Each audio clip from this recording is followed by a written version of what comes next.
Before answering this question, I would like to talk about the relevancy part first.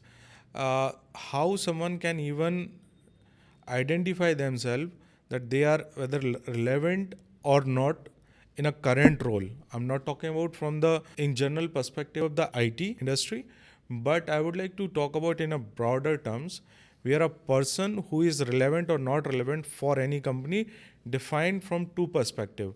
One is whether they are the part of a strategic plan of the company in terms of delivering certain value, or are they basically creating any or directly participating any revenue generation activity within the company. That is one aspect of it. Second is specifically when it comes to IT industry. IT industry is a knowledge driven business. In a knowledge driven business, your skills are very much important all the times. Since we are in a space where technologies are advancing over the period of time, you maybe become irrelevant the moment you are not upgrading yourself. This is the another aspect where a particular person becomes relevant when his or her skill going towards the legacy system, or that person is not continuously learning the new skills and keeping up with the pace of new technology advancement.